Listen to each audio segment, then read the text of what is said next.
Hello everyone, my name is Paul. Welcome back to the new news. I hope that everyone's having a fantastic day. I hope that you're having a wonderful last 48 hours, that you, your family, and your friends are safe. And if not, I do hope that you find that safety and security in the very near future.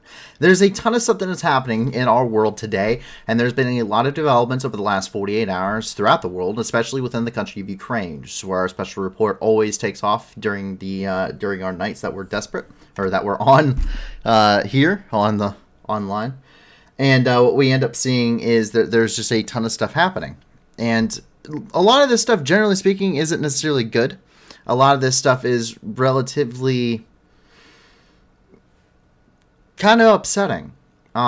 This stuff is very terrible. I mean, there's really a hard way to find a good word to describe a lot of these situations. There's a lot of desperation. There's a lot of grief. There's a lot of sadness, but there is a way to help, and luckily through you guys, which you guys have built an amazing community here on the new news, is you guys allow us to be the news that gives back. And the way that we do that is if you go and you check out the video description below, you're going to see a ton of different organizations down there.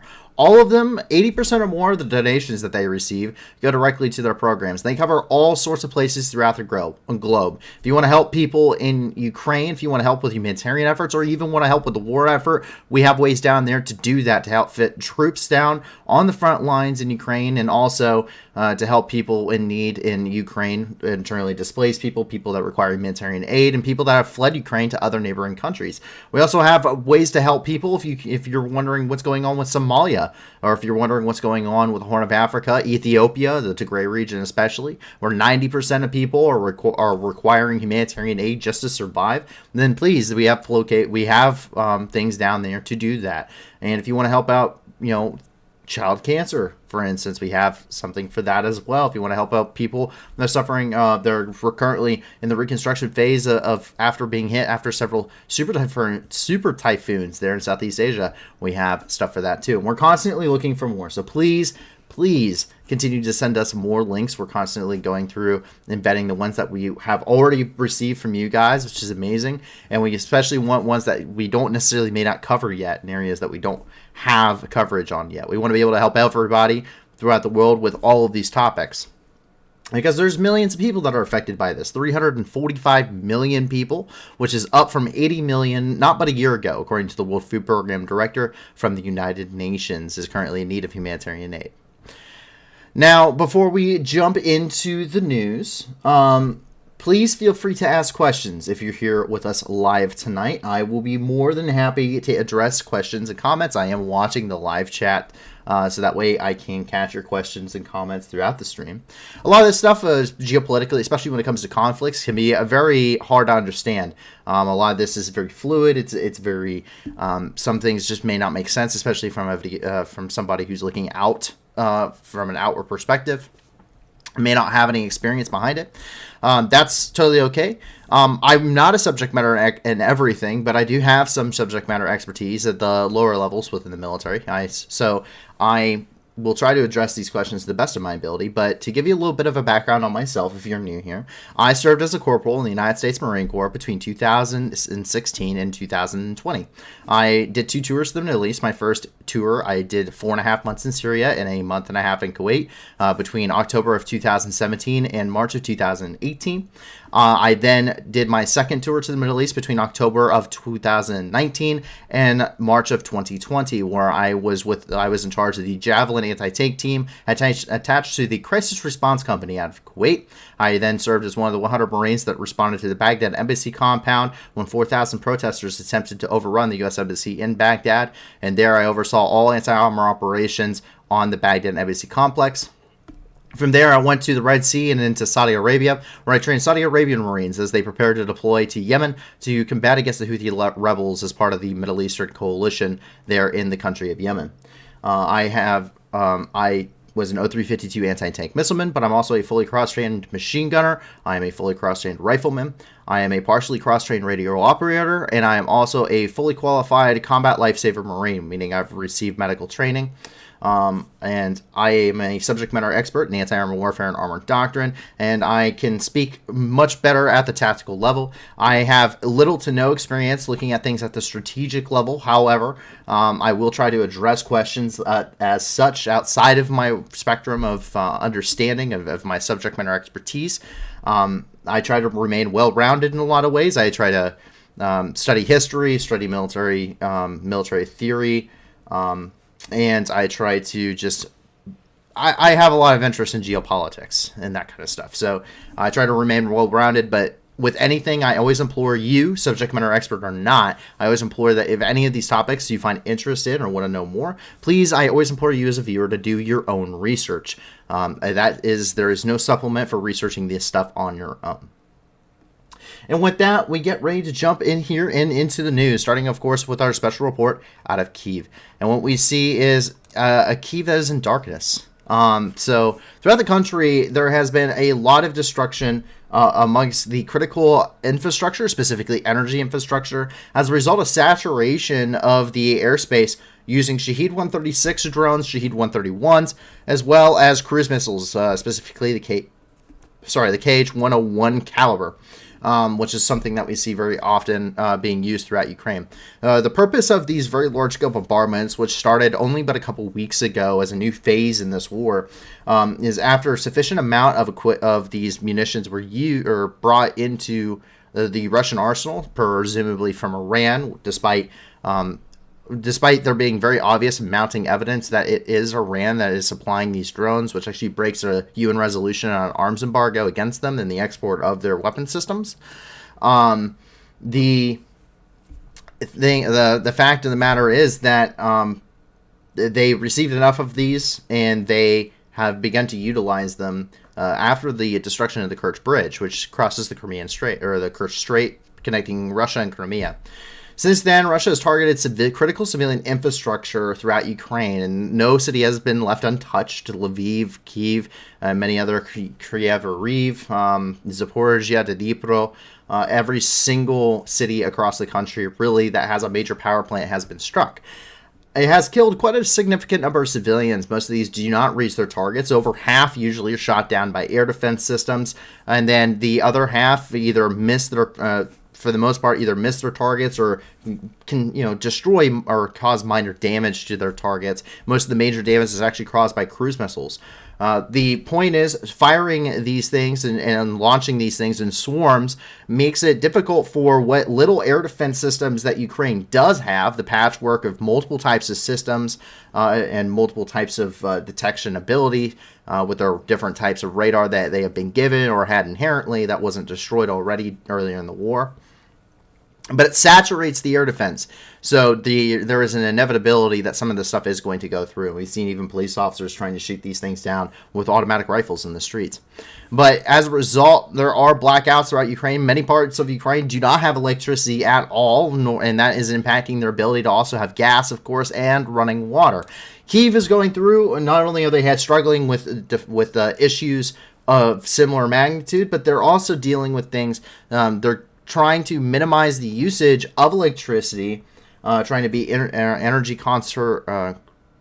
conservative here by conducting what's called a rolling blackout throughout the city, meaning different parts of the city will have no power, or that the power will shut off at certain points of time throughout the day to prevent, to prevent overloading their grid, which is already straining underneath the pressure, and ensuring that there are some energy reserves there.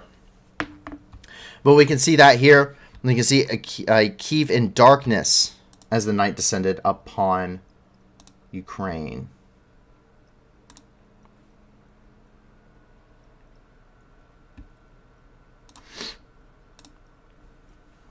And that is all coming from... And all of these are coming from Andriy Yermak and the Ministry of Foreign Affairs of Ukraine. Now, we also see that there is a hero out of Ukraine that is finished with rehabilitation, and he's going back to the front lines. Call sign Buffalo, age 20, defended Mariupol and was wounded on 3/23 or March 23rd, and was taken to the Azovstal. His leg has been amputated. However, he is already back to defending Ukraine after receiving a prosthetic and going through rehabilitation. Take a look. So that's him after he returned. And now, despite not having a leg, he is back out and fighting and ready to go. As good as ever.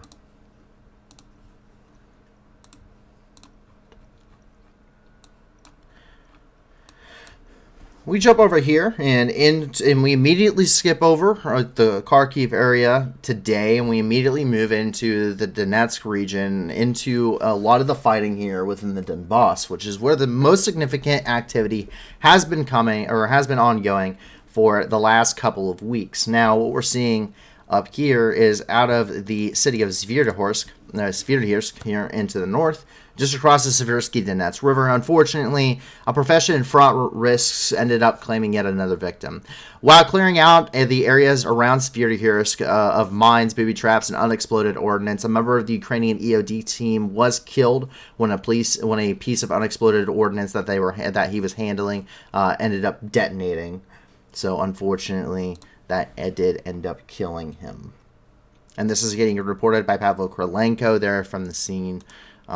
Regarding this, he says, during demining, a rescuer died. Tragedy happened this morning. The ammunition detonated. Heartfelt condolences to the family and friends of the deceased. I appeal to the residents of the frontline zone to be attentive and careful. Report suspicious items to law enforcement officers. Unfortunately, that is a profession fraught with risks. I had one of my seniors actually left the platoon before I went on my first deployment, and actually went and became a EOD member there in Toyota Palms, where I was stationed. So that's pretty it's a very dangerous profession. I have a lot of respect for EOD guys. And they're extremely intelligent. But demolitions and EOD guys definitely have a very dangerous job. I definitely hats off to them. That is I don't know how I could handle that.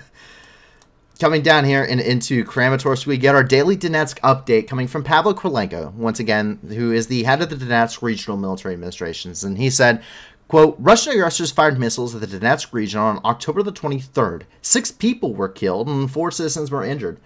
And we do actually also get this from his official Twitter here, once again, where he gives us that daily update. Keep in mind, this is 24 hours after the fact. He does these updates at 8 a.m. the next day, every morning, when he has the majority of the facts.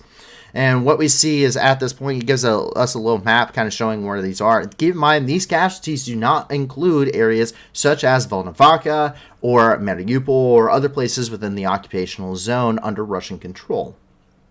At this point in the war, from February the 24th, clear up until now, according to Pavel Krylenko and that Donetsk Regional Military Administration, they say that so far 1,085 civilians have been killed and an additional 2,465 civilians have been injured. And he does continue through several different times a day to tell everyone in Ukraine, in his oblast, please leave, please evacuate. It is too dangerous to stay. As we begin to move towards here and into the front lines, where a significant amount of fighting has been taking place, we jump up here to the north of Bakhmut, where we arrive in Soledar, also next to Bakhmutsky. And Soledar has been the place of relatively heavy fighting since earlier on in the war. Coming out of the Popasna pocket, one of the objectives along this route, this is a major supply route right here, if you can see it.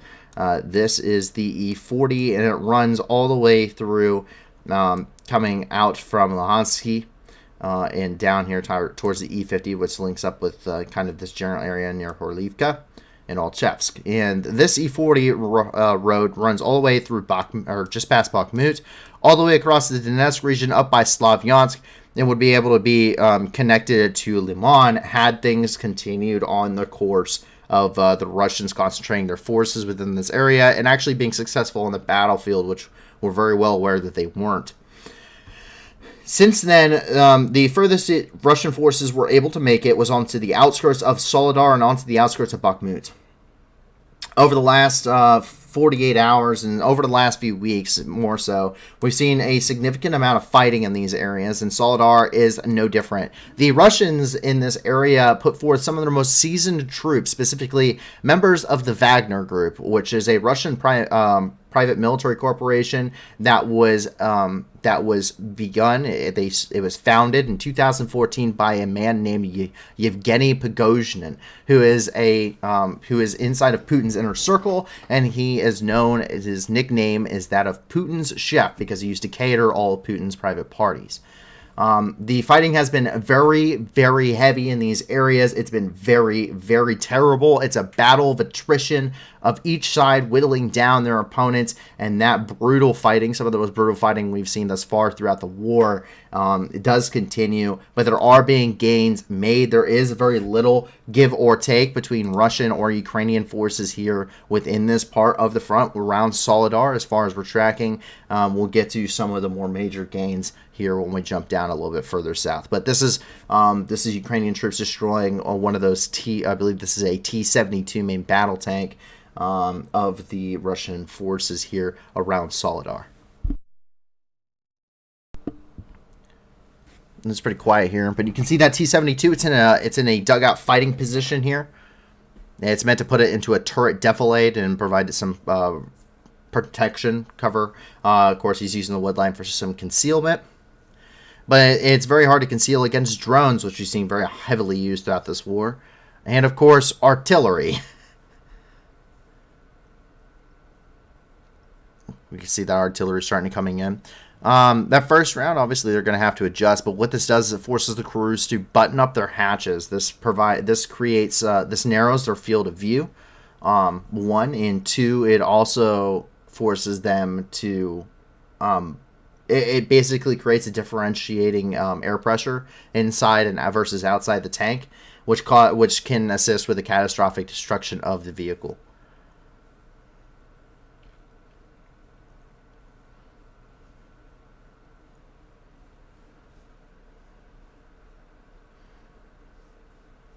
There is no sound to this. I do apologize.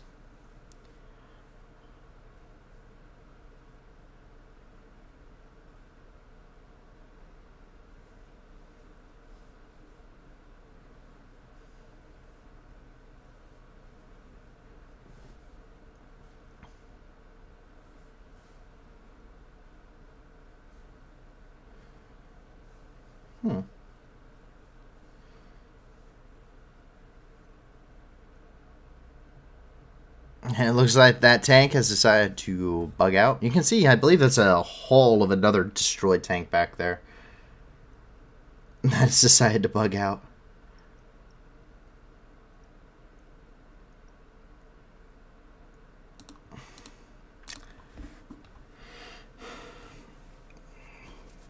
Okay, so we got a couple questions coming in here.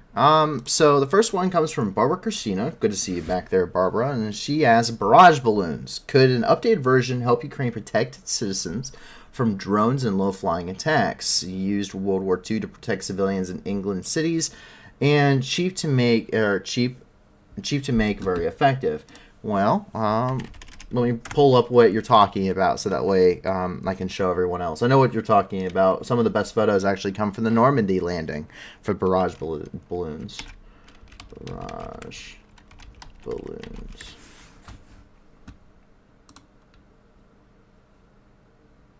Let's see.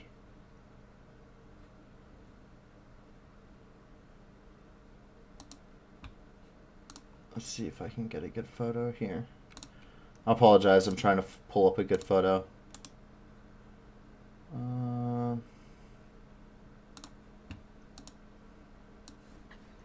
Okay, so what Barbara is talking about is this. These are called barrage balloons. The point of these balloons are to basically limit the angles in which aircraft can really take onto like their dives, and it also forces aircraft to have to avoid obstacles in the air.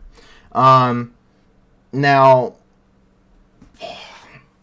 could they be effective? I mean, yes and no. Barrage balloons, typically speaking, do not hold up very well against a lot of things. I mean, that's the point. They're kind of expendable. They're relatively cheap to make. They're mostly made out of like a light canvas material. Think of the Zeppelin's balloons, the Hindenburg, for instance. Same kind of thing, except they're not have to be as rigid as those. Maybe they're very much just a giant balloon.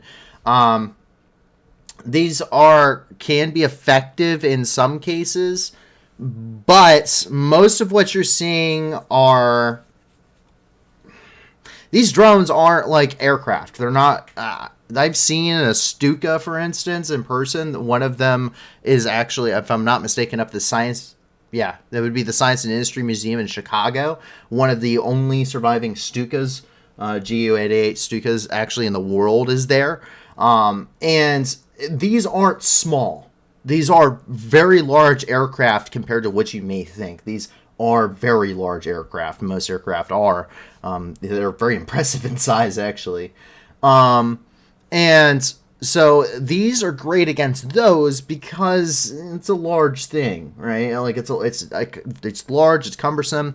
These drones, not so much. They're very small. They're very small. In fact, they're carried in a stack of 5 per rack when they're launched. Same thing, caliber cruise missiles. The likelihood is that these things aren't. A lot of these are impact driven, and even if one of these were to say hit a barrage balloon, because it hits the barrage balloon, it's not going to destroy the prop of the aircraft or something. No, it's gonna hit it. It's going to catch it maybe, and then it's going to slam it into the ground, and where that's going to have enough force now to detonate on the ground wherever it's at. And most of these drones are already kind of doing that on their own. They're not actually hitting valuable targets, which is where you put a barrage balloon. They're hitting mostly civilian infrastructure because they're not accurate. Same thing, ballistic and cruise missiles like the KH-101. Most of these are, would punch right through one of these. These are more for unguided bombs, prop aircraft, not really. And it also can cause a hindrance for intercepting aircraft too. Because if you have aircraft like we've seen Ukraine using jets to lock on and to shoot down in aerial combat these drones and cruise missiles, which they've been very effective at doing so, then that can actually cause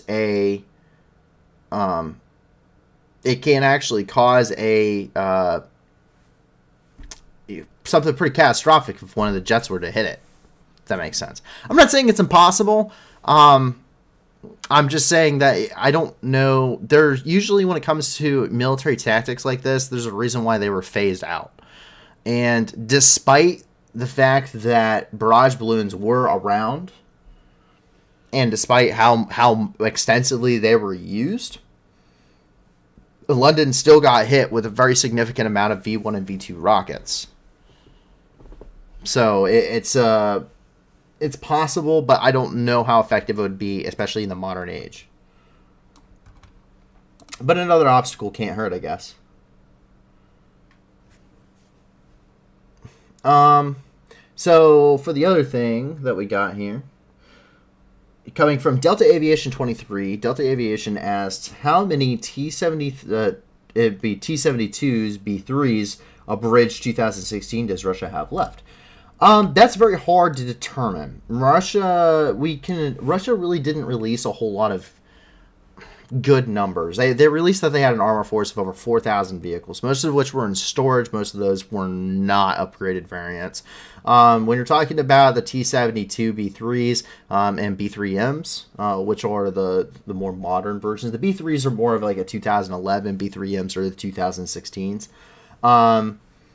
Then it can be, then they probably have a very limited stock. Russia only has, to give you an idea, the U.S. DoD defense budget is $778 billion USD. The Russian defense budget, by comparison, is about $63 billion, somewhere between 60 and 70 billion. Very, very, very small. It is not a very big defense budget, and you have to remember that there's a lot of corruption, and of course you have tons of Russian oligarchs in that really are picking the pocket and are making quite literally billions of dollars. Europe was just saying that they had $300 billion worth of frozen assets that they could take and give to Ukraine that was from Russians. So a lot of money there that definitely got skimmed off of it, and you see it reflected in what Russia's already fielding. A lot of what they're fielding is older variants of tanks. They are pretty bare bones T-72s, minor upgrades. Mostly have, I don't even believe that they're using explosive reactive armor. I think they're using NERA or non-explosive reactive armor at this point, because explosive reactive armor has proven ineffective and it's much, much more expensive. Mostly what we're seeing is T-62s now, T-72s in some quantities. We're seeing the occasional T-80s, but they did have a pretty decent stockpile of those. It's just kind of hard to determine because the Russians really boasted about how much more effective their military was and how much better their equipment was than what it truly turned out to be. And they didn't really specify variants of these tanks. They mostly specified that they had a lot of tanks, not necessarily, because a lot of those tank numbers we can see now are T-62s, which are heavily outdated at this point in the war. And at this point in time, period, when they were fielded, they were already obsolete as a weapon system, effectively. So but short answer, I don't know. I don't think anyone does, but it cannot be a whole lot. What we're seeing, and I'll get into this a little bit later on the international news because we have something on this. What we're seeing is that Russia is actually hurting so bad that they have rushed in a modernization for their T-62s. So they're modernizing T-62s to be able to field them onto the battlefield to make up for losses of the T-90s, T-80s, of all variants, by the way. T-80s and T-90s of all variants, T-90As and T-90Ms, as well as T-72B3s, T-72BVMs, T-72B3Ms. So I cannot be a lot. They cannot be fielding a whole lot at this point, just because their losses speak for themselves. And whatever they have lost, half of it's being used by Ukraine. In fact, I've said it for a while now, but there have been several people that are suggesting at this point that Ukraine is fielding more armored vehicles than the Russians are. Barbara says updated versions and could have psychological effects on people, something in the air that was protecting them down below. Yeah, I mean, I'm not saying it's a terrible idea. Don't get me wrong. I don't think barrage balloons are a bad idea.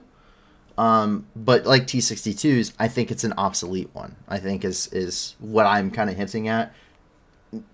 I'm not going to say it's not something that shouldn't be tried, though, because of its availability, which is definitely true. I think its availability and the ease of manufacturing, and the possibility of it working, is good.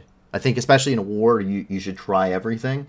And if that's a cheap solution, as long as you can do it in a way that does not hinder, that it complements your air defense systems, it doesn't hinder them. That is the important part.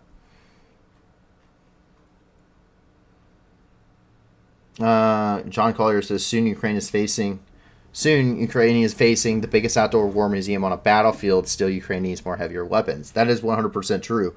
Just because a tank's obsolete doesn't mean it's still not a tank. They're equally as dangerous either way. They still have a main gun. And while, yeah, sure, one's 125 millimeters and one's 120 millimeters and one's 115 millimeters, they're not really a huge difference between any of those. It really isn't. They all have the same max effective range. They still have roughly the same penetration power. They're still equally as dangerous, especially to an infantryman who doesn't necessarily care what kind of tank it is. They just need it dead.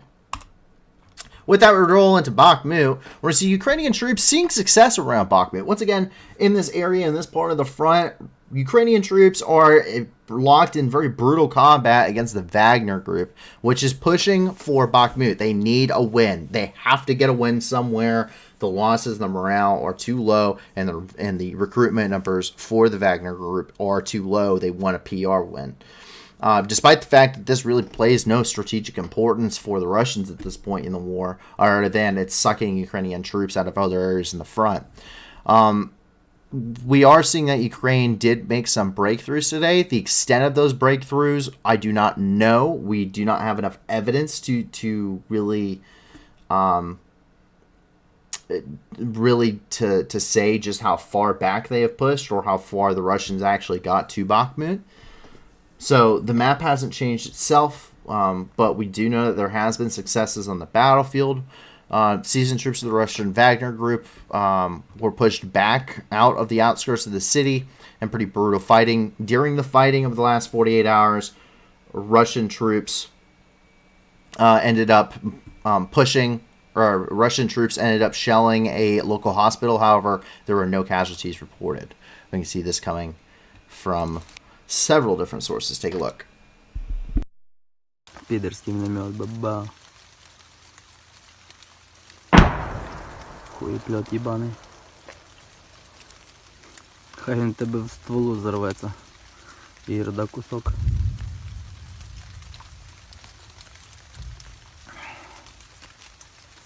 Ну, тип собі на просто пиздує яблуко, вам похую. Пекач накрили. От, щоб собі не мог малесенький, щоб гарно працював, косив підрів.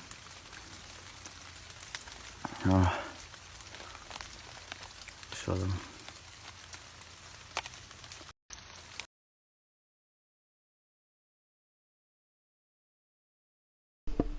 This is that hospital coming from Pavlo Krylenko.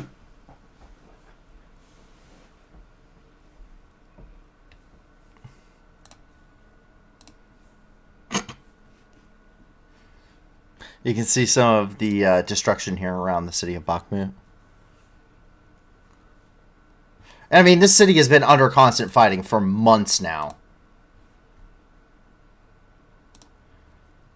And we have confirmed that this, the Siniat concrete plant in Bakhmut was retaken by Ukrainian forces as well. Here's some of that fighting once again.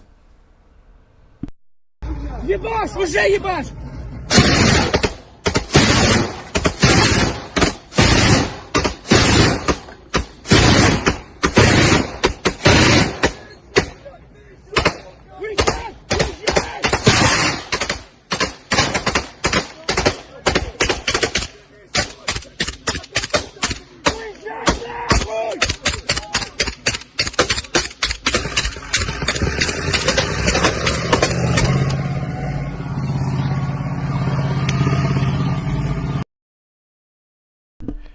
Whoever was on the receiving end of that was having a really, really bad day. I don't know if you heard the rate of fire on this thing. But that is a 23 millimeter anti-aircraft battery. It's called a ZSU-23 TAC-2. The Shikra, the Russian Shikra, which is a ZSU-23 TAC-4, has one as well. But they have a quad barrel. Nuclear's comment, probably my favorite one thus far. Russia builds the Tsar tanks because they're so desperate. The Russians weren't even desperate enough to actually build the Tsar tanks at the opening of Operation Barbarossa and the entirety of World War II. No one is building Tsar tanks. And we see Delta Aviation asked, do you think Ukraine will upgrade the T-80BVs to the T-80BVMs? No, I do not, because a lot of that requires Soviet parts and Russian parts, and obviously Russian and Ukrainian relationships are, well, probably destroyed for at least the next 100 years. So I believe that similar to other countries, to what other countries have done since joining NATO, especially, such as, I believe it was the Polish T-55 variant. Can't remember if it's the Polish or the Slovakian T-55. The really cool one that's about as cool as you can get to the Abrams. It's basically a T-55 reskin. I believe that the Ukrainians, with assistance and supplies from the West, Western powers and allies, especially places like Poland, Lithuania, and other countries in the Baltic states, will probably get parts and actually manufacture their own variants domestically of the T-80 for upgrades and modernizations. I think that they will go through a period of taking these newer tanks, especially I think they're going to go for the T-90 because they have T-90s in their arsenal now. They'll probably take those as well as the T-80s, the newer variants of the T-80s, and probably put them through a modernization period of bringing them into a tank that they want and can use domestically with parts they can receive domestically and from close allies that have been forged, especially throughout the duration of this war. Book of 40 asked, isn't there a huge difference between 152 millimeter rounds and 155 millimeter rounds punch capability? The actual impact of the rounds, not so much. However, 155 millimeter rounds, usually the HE rounds on average will reach about 5 or more kilometers, depending on the round variant. They have a 5 or longer kilometer range extension over the 152 millimeter batteries. They also, generally speaking, they have much more, because of the fact that the United States and other allied coalition countries fought against terrorists for 30 years. We've had to develop precision-guided munitions that the Russians simply didn't have the experience or the funding or the parts to really do something similar. So we are fighting in a... So Ukraine with these 155 millimeter rounds and 155 millimeter guns has the ability to fire things like, I want to say it's the M982 Excalibur round. Please correct me if I got that number wrong, but I'm not an artilleryman. But the Excalibur round, which is a rocket-assisted, precision-guided 155 millimeter round that can that the round will land within 4 meters of its intended target. Which, if you know anything about artillery, 155 tube artillery, that's that's devastating. 155 millimeter guns. I've gotten to see 150. I've trained with them. I didn't ever call them in. But 155 millimeter gun batteries hitting a target with suppression, that would definitely put the fear of God inside of anybody on the wrong end of that weapon system. That is for sure. So, as opposed to 152 millimeter artillery, something that's really big and that people don't understand in a lot of ways is standoff. Standoff is a concept of me outranging something else. For instance, if the 155 millimeter guns versus 152. When it comes to these two artillery guns, you take a D30 versus which is the Russian artillery guns, 152 millimeter, just their tube artillery, versus the M777, which is 155 millimeter standard towed NATO artillery gun, tube artillery gun. If with just an HE round, just the high explosive HE round, and this same concept goes for the 2S3, the 2S1, the 2S12, the 2S19s. These have, 2S19s, not 2S12s. These have, the 155 millimeter guns are going to have 5 kilometers further reach than the Russians have. With just high explosive rounds. Just high explosive to make it easy. They have the exact same type of rounds. High explosive, not rocket assisted or anything. The 155 millimeter gun, which is more precise anyway, is going to have 5 kilometers more range. So 5 kilometers out before the Russians can even in place to just fire back, they are within range of the 155 millimeter gun. That 5 extra kilometers, that 5 kilometer difference, that's called standoff. I can hit you before you even have a chance to hit me. And then every kilometer closer within that 5 kilometers that Russian unit gets, that's not as far of a distance that the Ukrainians have to shoot, which means that their artillery can become even more and more and more accurate, as there's less and less effects that they necessarily have to take into account for. And lots, that's a huge distance. When you're talking about shooting those huge distances, very small changes make huge effects.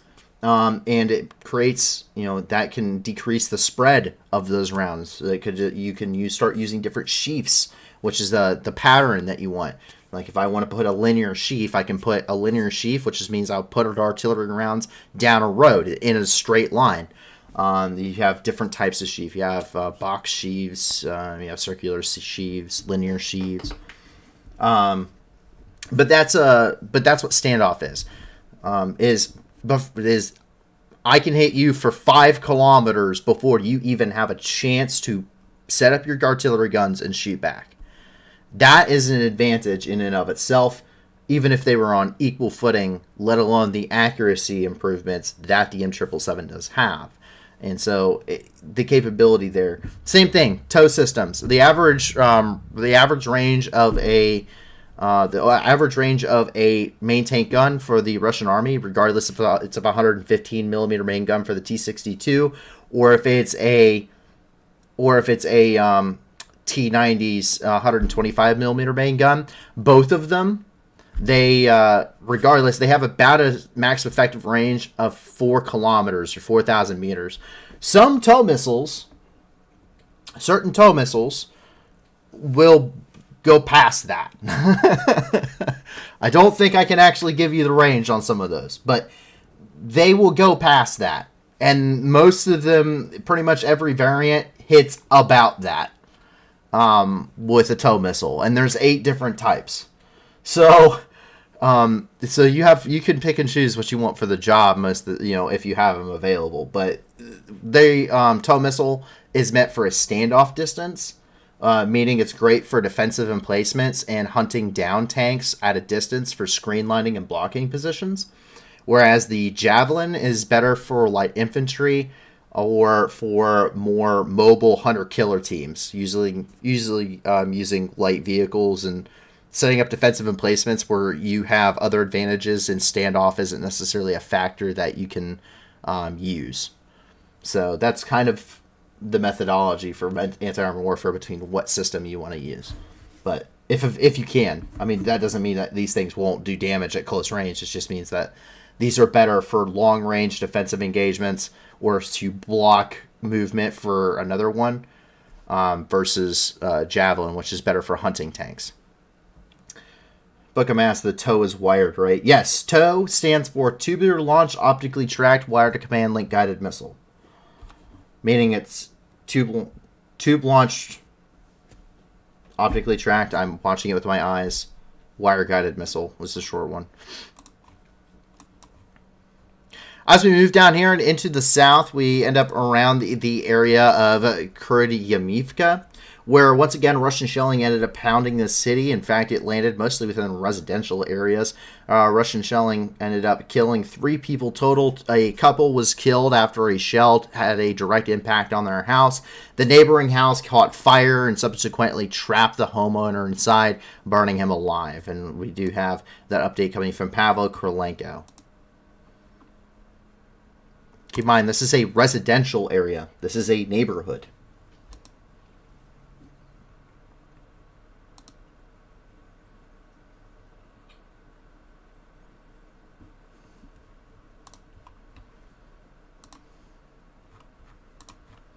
That's a war crime. Down here in the city of Mariupol, we see Russian military equipment rolling through Mariupol. We're seeing large convoys of large Russian military equipment, mostly tanks and armored vehicles, being put on flatbed trucks, headed towards the front lines, more than likely coming through the city of Mariupol today. And you see them rolling there along, clear invasion markings on them. This appears to be a T-80.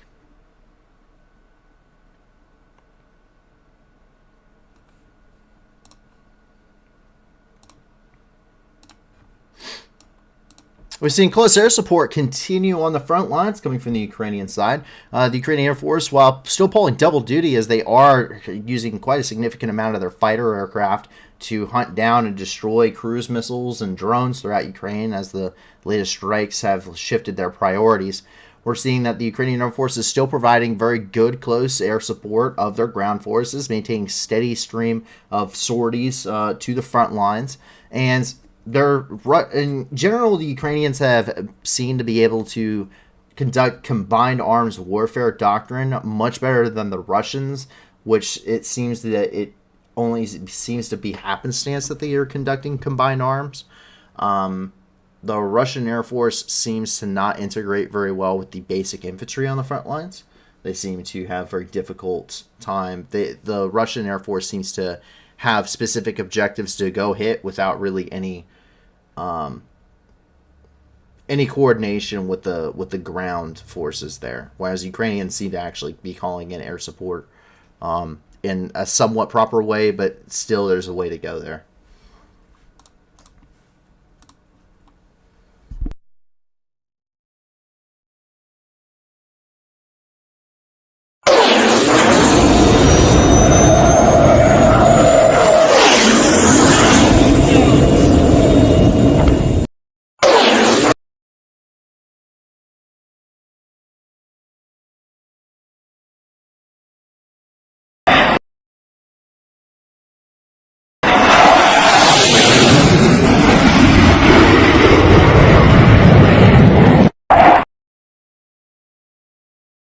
It's always a morale booster too when your fighter jet soars overhead and starts leveling your the enemy occupational forces with rockets.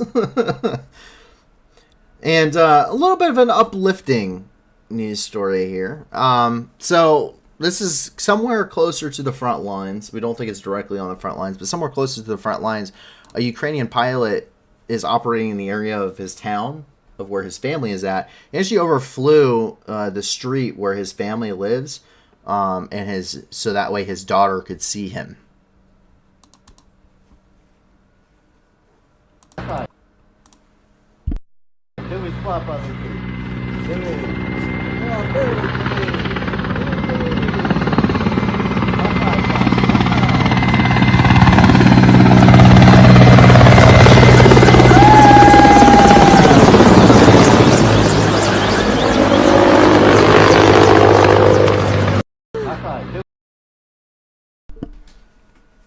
So pretty cool, pretty nice to hear and kind of see. It's a little uplifting. It's adorable that he did that for his young daughter. Delta Aviation 23 asked, will Ukraine still use 152mm ammo after the war? Very possible. The Ukrainians have a lot of Russian military equipment in stock. And so it's definitely going to be a heavily utilized round regardless. They have a lot more Soviet-style artillery than they do actually have Western artillery. Now, that could change as coalition support continues. But we do know that other countries are ramping up production of 152mm artillery shells, so specifically for the ability to support Ukraine.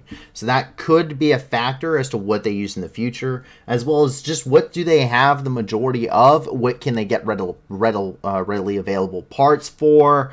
Once again, similar to what I was talking about with the modernization of these tanks, these weapon systems require maintenance and require spare parts and equipment, and unfortunately, or fortunately for Ukraine, I guess, but unfortunately from a military supply and logistics perspective, that stuff is mostly made in Russia still. That's the only place that really maintains this extensively, and so that avenue is cut. That bridge burned a long time ago.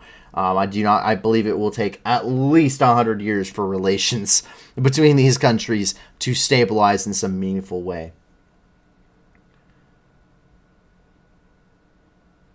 Nicoder said, hey Paul, I found something out a few months ago about the 1920 Polish-Ukrainian alliance that was never officially dissolved, so Poland can still technically call upon that to enter Ukraine. Yes, but that has global implications that I think keep Poland from doing so. After World War II, the way the world works really changed. And while there are a lot of old treaties, and I'm not saying that treaties from World War II or before aren't necessarily there, there's still a lot of long-standing treaties that are recognized. A defense pact made prior to World War II, where both of these countries fell to Nazi and Soviet occupation, and immediately got thrown together into a Russian-Soviet bloc, and recently just got their independence after the collapse of the Soviet Union in 1991. I don't know how not to say it's not a valid treaty, because both countries did sign it, if it does exist. But so much has changed since then. I do not know.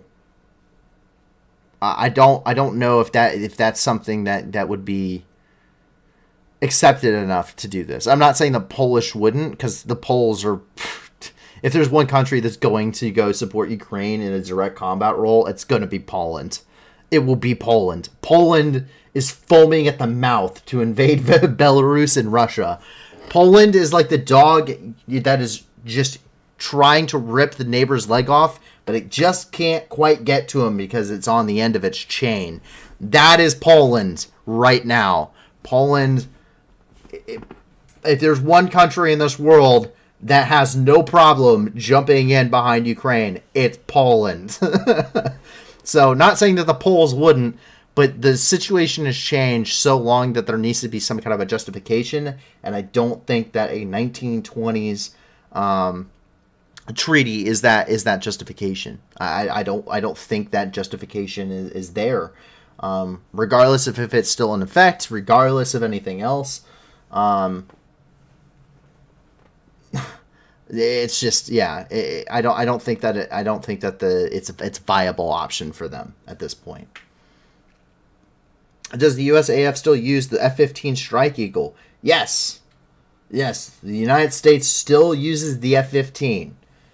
That she is an old but reliable bird. Yes, we still use the Strike Eagle, and it's still in. I'm trying to think what Strike Eagle squadrons are left. I think it's the Abraham Lincoln. I think still has a Strike Eagle squadron. I want to say.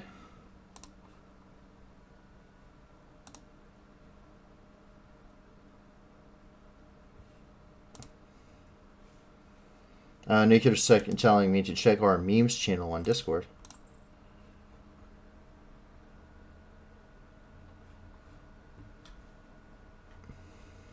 I think you're a little behind there, Nuclear. I appreciate it, though.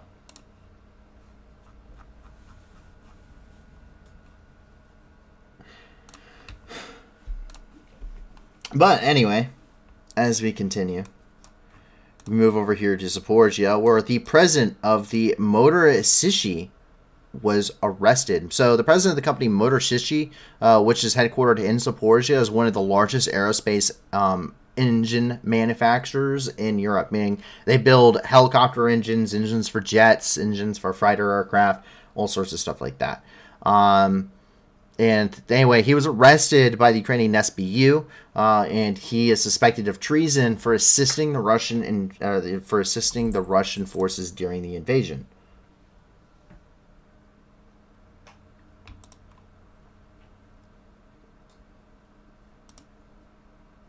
So he was arrested by the SBU and is now in custody. He is not permitted to leave custody until the investigation is completed.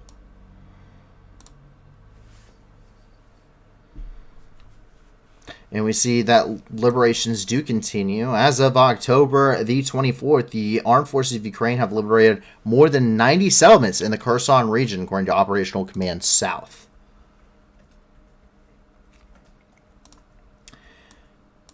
And K-52s were shot down. K-52s are a ground attack helicopter produced by Russia, and a surprising number of them have been shot down throughout the duration of this war. It's one of their newer systems. The Armed Forces of Ukraine shot down 2 Russian helicopters, K-52, in the Kherson region on October 21st. That's coming from the press service, the Air Force Command of the Ukrainian Armed Forces. A third K-52 was reportedly shot down in the Berislav district of the Kherson Oblast after that initial report did come out. we are seeing this is the shoot down of that aircraft.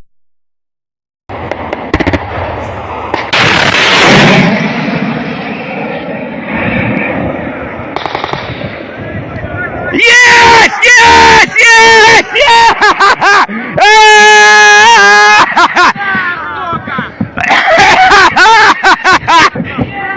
Да! Да, да, да, да, да! Ёбаный насос!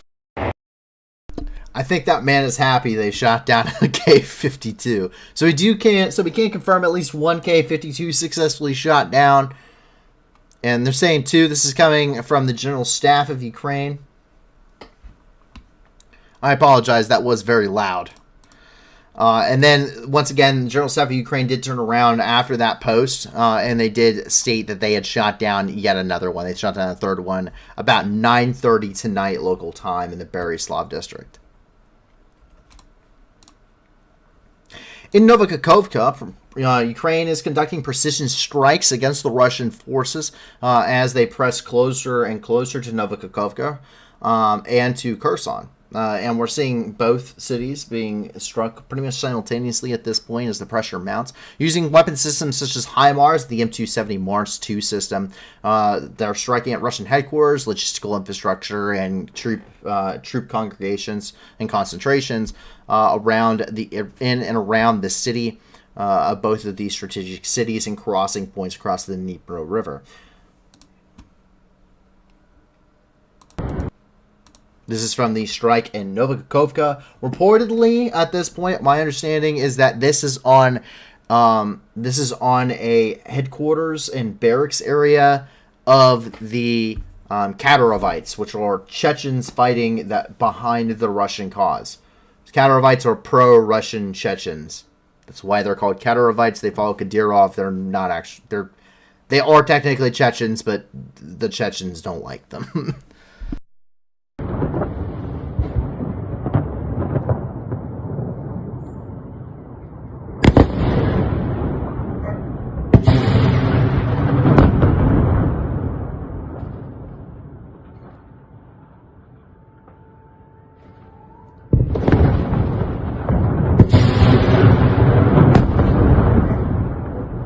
Красавчики. Слава ЗСУ.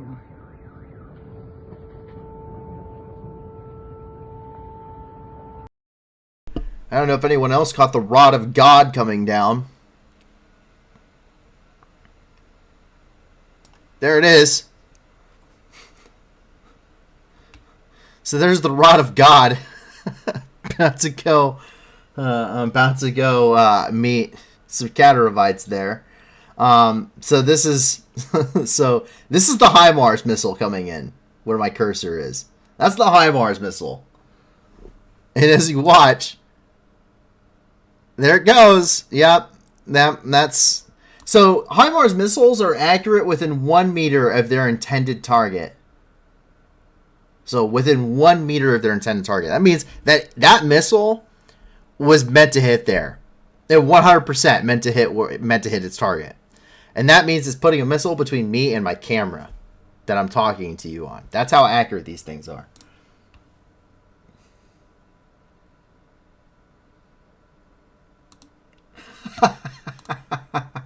Thank you, Nuclear.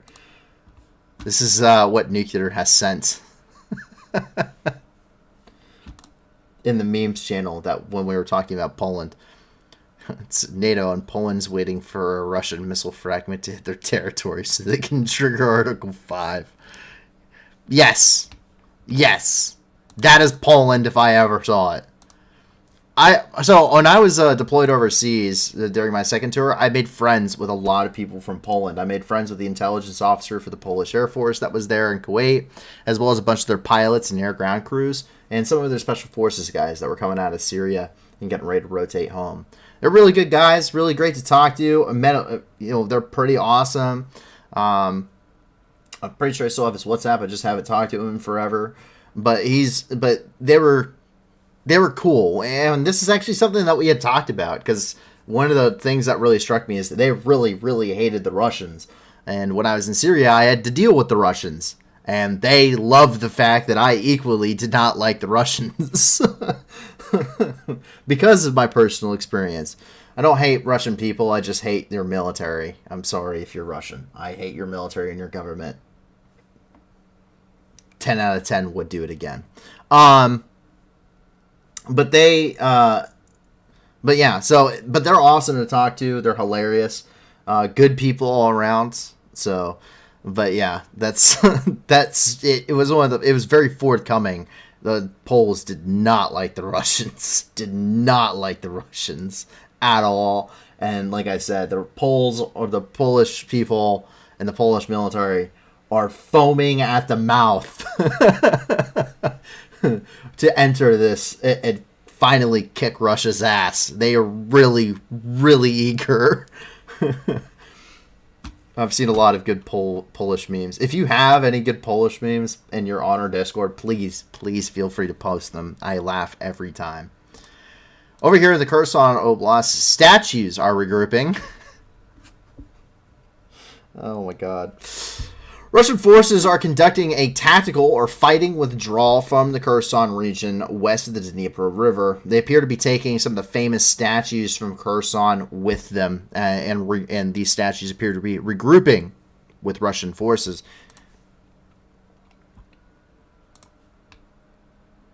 And it's gone. Look, they got this giant, like, they actually have a nice, like, building put in place. You know, they got a nice lettering over it. Russian government slaps a giant poster across it. Welcome to Russia. Yeah, no bud. And yet another one here. You can see prior to the invasion. There it is as of last night.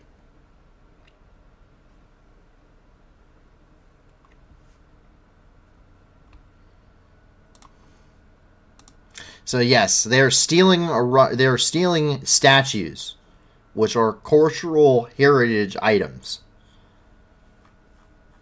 Where's UNESCO throwing a fit?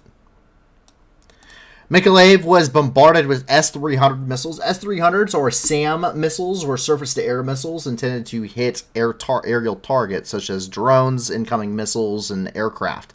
Some of these in the Russian arsenal, because of a lack of precision-guided or long-range ballistic missiles, such as the Caliber or the Iskander-M, which have been used and depleted over the course of the war, they converted some of these to hit surface targets specifically. They're not very accurate, only accurate within about 500 meters of their intended target, but they are resorted to using them quite extensively at this point in the war for that purpose of long-range fires.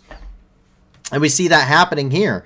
One missile of this attack of S-300 batteries against Mykolaiv ended up scoring a direct hit on a 5-story apartment complex.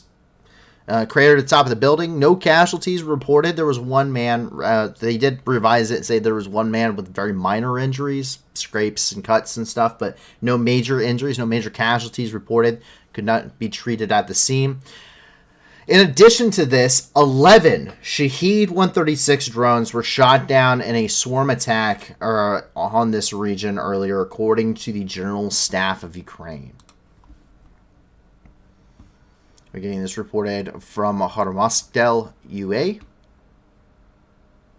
We do have another photo of that leads to an article. This is the General Staff of Ukraine regarding the shootdowns of Shahed-136 drones.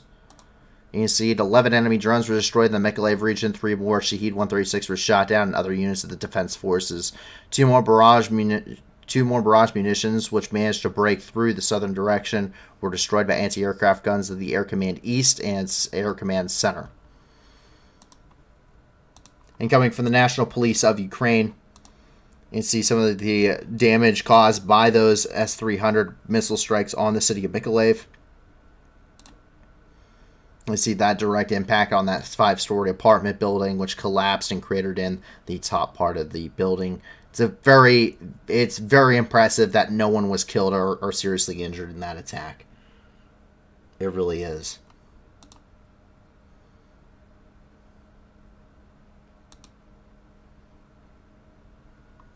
And once again, using imprecise weapons against a highly concentrated civilian population outside the scope of a military objective is a war crime.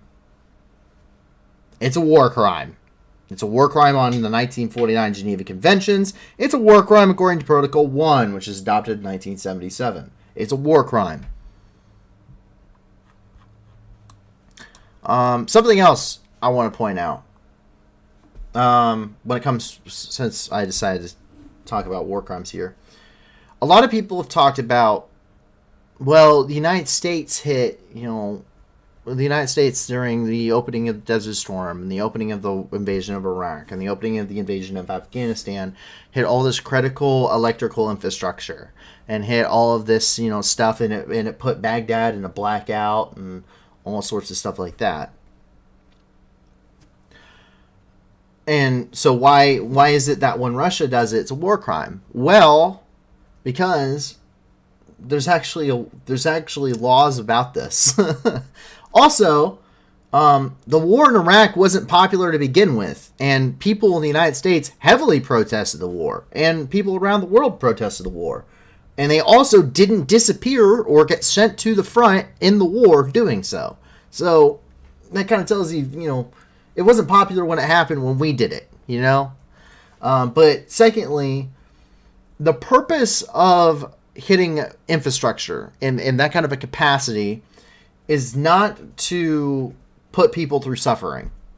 The point of it is to make it incapable of the country to fight back. That is the point of those strikes. Consequently, do people end up suffering in some ways? Yes. But the rule of hitting critical infrastructure, whether that be food items, whether that be energy infrastructure, whether that be whatever, is that the primary usage of that infrastructure, and this is under the 1949 Geneva Conventions and Protocol 1 of the Geneva Conventions, the targeting of that critical critical infrastructure, the primary usage of said infrastructure must be military usage. That must be the primary usage of that infrastructure, which is one of the reasons why we took down military infrastructure, electrical grids, because during the invasion of Iraq had one of the most sophisticated air defense networks in the world. And guess what was all around? The city of Baghdad. The city of Baghdad, for the most part, yes, it had electricity, but not quite what you're thinking. Most of the electricity of that infrastructure was going to military radars and command and control stations. This is the Ba'ath Party headquarters, Saddam's palace, and the radar sites outside of the city of Baghdad, such as Camp Taji, and also places like Al-Assad Air Base, and other places throughout the entirety of Iraq. K2 up in the north, Erbil, Mosul, and where a lot of their SAM missile batteries, their radars and stuff were at. It crippled the country's economic capability of fighting the war, and it also doubled down by knocking out their air defense systems, allowing for the creation of air supremacy and fighter control over the entirety of Iraq, which is why we were able to roll straight into Baghdad about 2 weeks later. And that's the point. It was 2 weeks later. It wasn't the war is happening on month 8. And nothing's been rebuilt. I've been to Baghdad. That energy infrastructure was rebuilt. It's nice. Baghdad is actually pretty nice in many places. But it doesn't necessarily mean it's popular at the time. But there is a definition of what you can and can't hit, even infrastructure-wise. And to target civilian infrastructure, mostly used by civilians, is a war crime. If you're hitting electrical grid and all it does is it powers a military base, that's okay. If the majority of what that power grid does is power a military base, fair game. Hit it. But you can't just hit a power station to hit a power station. You can't just hit these places just to hit them, just to inflict because the winter is coming up. These people are going to possibly freeze to death if they don't have these very basic vital services, which is what the intended effect is to make Ukraine freeze to death in the winter. That is a war crime, and that is why people are saying they're targeting critical civilian infrastructure. It's no less horrifying than it was 30 years ago or 20 years ago, but that doesn't mean that there isn't a difference. Not to back the whole purpose of us invading Iraq, because I don't necessarily agree with that for everything, but quote, so this is some updates regarding the grain initiative. Quote, on October the 23rd, 6 more ships left the Ukrainian ports Odessa, Chernomorsk, and Privdeni through the grain corridor. 124,300 tons of Ukrainian agricultural products are on board, heading to countries in Europe and Asia, according to the Ministry of Infrastructure of Ukraine. They follow that on once again today with, quote, on October the 24th, 6 more ships left Ukrainian ports Odessa, Chernomorsk, and Privdeni through the grain corridor. 227,000 tons of Ukrainian agricultural products are on board, heading to countries in Europe, Asia, and Africa. We actually do have that photograph, or we actually have those photographs from today. We have the Captain Adami. We have the Flag Llama. It's an interesting name for a ship. As they're sitting there in port, getting ready to be pushed out. And that's coming from the official Twitter of the Ministry of Infrastructure of Ukraine. But that is everything regarding Ukraine, at least inside the country of Ukraine tonight. But we do immediately move into the international news. And trust me, there's some pretty interesting ones. We move immediately here into the Belgorod Oblast, where we get some very impressive footage. This footage apparently comes from earlier. This is just released. But what we end up seeing is this is from earlier in the summer.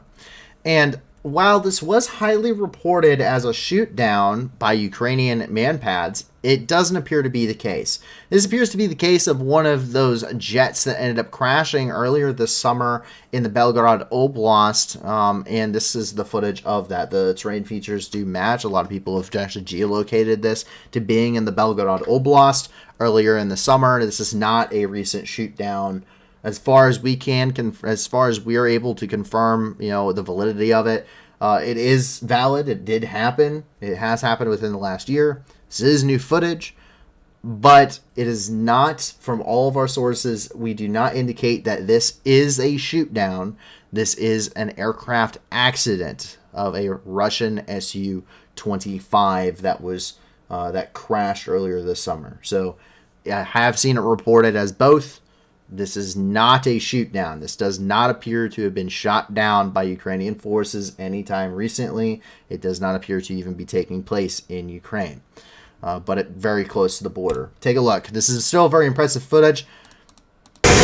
This is an Su-25 going out of control and the pilot ejecting and landing from his helmet cam here somewhere in Belgorod Oblast, Russia earlier this summer. Take a look at this very impressive footage.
Братан, нормально все.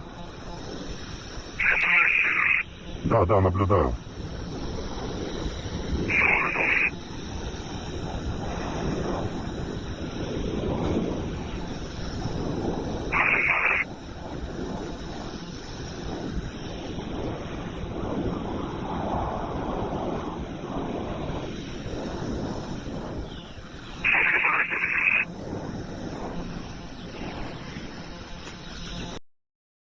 I can only imagine what's going through his mind is, I am so fired.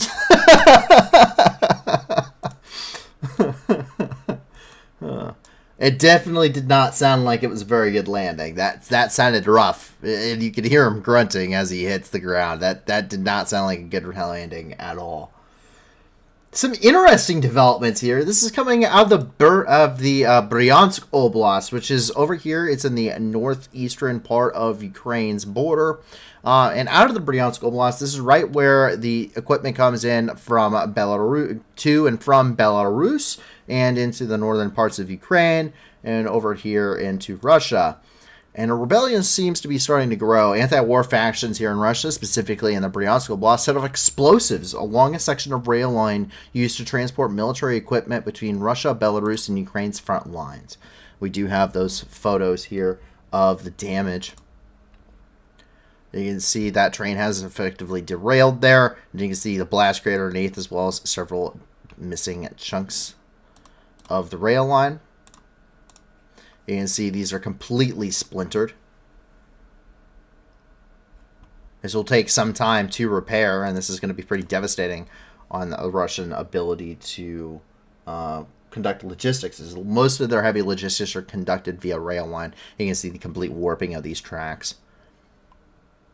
So our partisans there inside of the Bryansk Oblast here in Russia did destroy a railway here inside of Russia.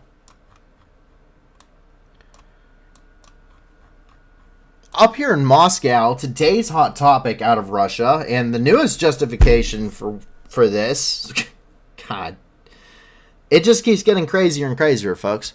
Russia states that Ukraine is planning to use a dirty bomb. Russia, making a phone call with U.S. President and British Secretaries of Defense, stated that Ukraine is planning on using a dirty bomb, aka a low-yield ad hoc nuclear weapon, in order to escalate the war. The U.S., France, and Britain released a joint statement saying that these claims are not substantial and that Russia will not use this as an excuse to escalate the war. Now, a dirty bomb is not a proper nuclear weapon. Let's make that clear. In fact, a dirty bomb is suspected to be what a terrorist organization would use against a major city. This is something that was a worry for the Islamic State, especially as their militants were able to go into countries that did have nuclear materials that may or may not have been as well secured. But the Russian Federation is reporting this. And we're getting these from Russian sources. And this is Russia's capacities to create a dirty bomb. A dirty bomb is not a proper nuclear weapon, but it is still a radioactive. It uses nuclear compounds to create an explosive. Storage. They have storage pools with spent nuclear fuel at the nuclear power plant, radioactive waste storage sites, scientific research reactors, and they have a radionuclide decay period, and they have all this stuff. I don't understand this well enough to be able to tell you. Materials used are uranium-235, plutonium-239. They go on to say another one, nuclear power plants, up to 1,500 tons of spent nuclear fuel, uranium-235, plutonium-239. Eastern Mining and Processing Plant, up to 3,500 tons per year of uranium-238, up to 1.5 tons per year at the Scientific Research Institutes of uranium-235. John Collier says an X-ray machine and a stick of dynamite, a dirty bomb. Yeah, I know. It's pretty crazy. Shoigu is the one who got on the phone with them all. It's the first time in months that Secretary Lloyd Austin has talked to his Russian counterpart. Then this is coming from the Ministry of Foreign Affairs of Russia. Quote, Kiev is planning to detonate a dirty bomb by disguising it as an unauthorized burst of a low-yield Russian nuclear bomb with enriched uranium. The West should not be measuring the width of the red line. As coming from Maria Zakharova, who is the Russian Ministry of Foreign Affairs spokeswoman. So, a couple things to know.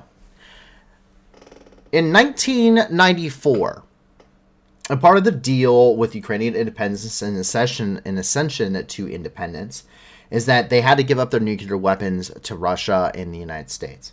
And these nuclear weapons, this de-escalation under the Non-Proliferation Treaty occurred under what's called the 1994 Budapest Memorandum. Ukraine does not have any nuclear weapons to threaten a single country with. That is why, in the grand scheme, in the giant grand scheme of everything that has been given as some kind of a justification for this war, makes no sense whatsoever. Russia, Ukraine, Russia, what threat? What threat did Ukraine ever pose to Russia? A country which has the world's largest nuclear arsenal. What theoretical threat could a country with no nuclear weapons, with a military force a tenth the size of the Russian military, pose as any kind of an existential threat to Russian sovereignty or territorial integrity? It couldn't have. That's the point. That's the thing that everyone seems to overlook when talking about Russian justifications for war and Russian. The Russians have the largest nuclear arsenal on the planet. Whether it works or not is up for debate. We've seen a lot of other stuff that really just doesn't. It's really been kind of disappointing. But the Russians, the Russians have the largest nuclear arsenal in the world, and yet the justification for war is for war against Ukraine, amongst a billion other reasons. They do not have a good list of reasons yet as to why they're actually fighting this. It ranges from neo-Nazis to genocide of Russian-speaking people to nuclear ambitions to NATO expansionism to... It's crazy.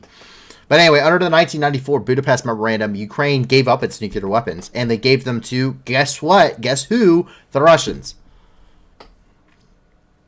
That's part of the Non-Proliferation Treaty and their ascension. Second of all of these allegations regarding, they have all this stuff that they can have.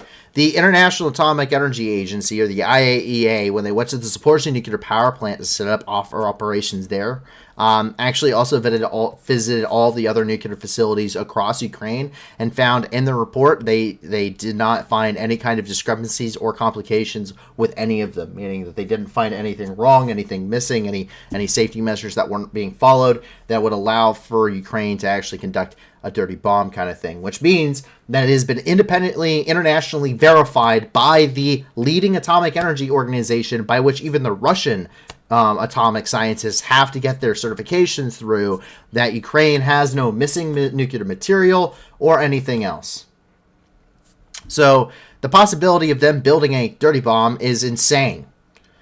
What is this doing? What is the point of this? Well, actually, here, we'll go to the Budapest Memorandum. This is the Budapest Memorandum. United Nations General Assembly of Security Council, dated 19 December 1994.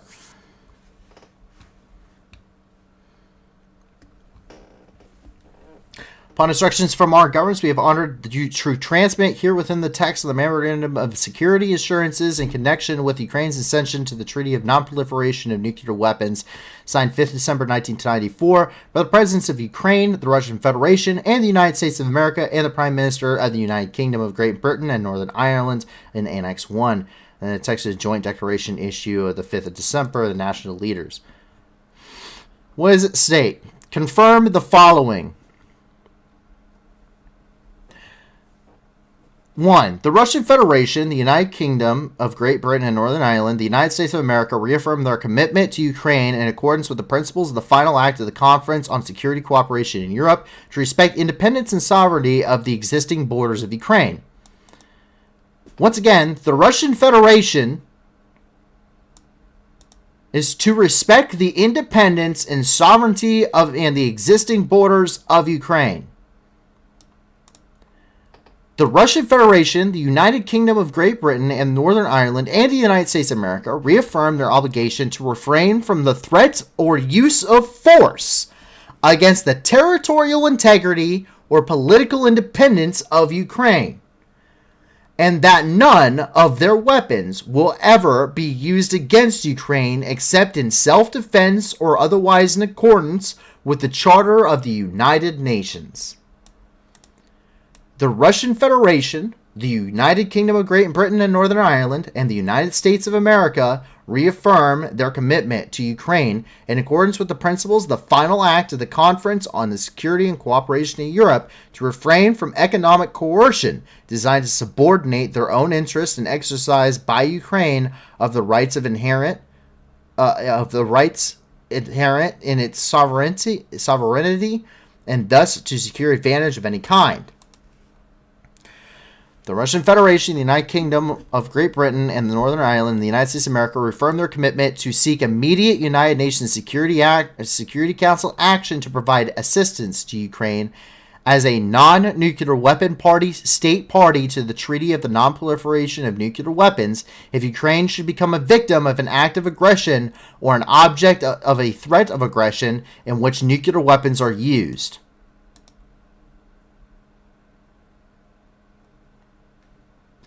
The Russian Federation, the United Kingdom, the United States of America reaffirm that in the case of the Ukraine, their commitment to not use nuclear weapons against any non-nuclear weapon state party to the Treaty of the Non-Proliferation of Nuclear Weapons, except in the case of an attack on themselves, their territories or dependent territories, their armed forces, or their allies by such a state in association or alliance with a nuclear weapon state. Ukraine, the Russian Federation, the United Kingdom of Great Britain and Northern Ireland, and the United States of America will consult in the event of a situation arises that raises the question concerning these commitments. What does this mean? This means that in every single aspect of confirmation that Russia has broken the 1994 Budapest agreements. This is the document. This is the document. This is the Budapest agreements from 1994.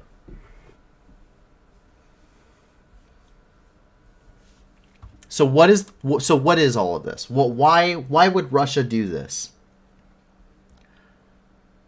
The same reason that they created the Wagner group.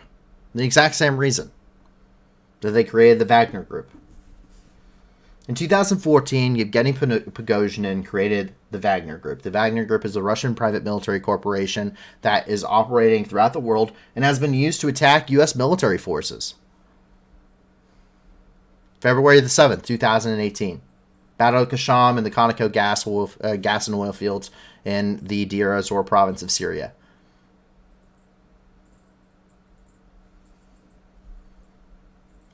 So why were they created in 2014? Plausible deniability.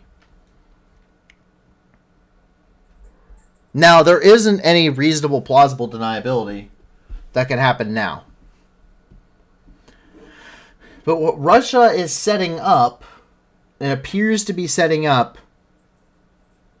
is that the use of a nuclear weapon. Ukraine, they're saying Ukraine is planning on using a nuclear weapon. They're crying wolf. Ukraine's going to use a nuclear weapon. Ukraine's going to use a dirty bomb. Cause large amounts of devastation, and they're going to blame it on Russia. So if Russia actually uses a nuclear weapon, they can blame it on Ukraine. And the joint statement stated that they will not allow this to be used as an escalation. And it's been pretty well hypothesized at this point that the use of a nuclear weapon in the conflict of Ukraine means that NATO is going to come in and they're going to level the entirety of the Black Sea Fleet and the Russian forces, probably in all of Belarus and all of Ukraine. That is pretty much what the response that has been kind of understood is that there wouldn't be a Russian army really anymore because all that would be left is inside of Russia. That is the escalation. It will not go to us bombing Russian soil, but the uses of a nuclear weapon inside of Ukraine is pretty well hypothesized. It has pretty much been stated in all but words at this point of the U.S. government of the United States would go into Ukraine and they would they would bomb and destroy every single possible speck of a military unit inside of Ukraine. There wouldn't be a Russian army in Ukraine. They would be immediately annihilated. In the words of Secretary of Offense Jim Mattis.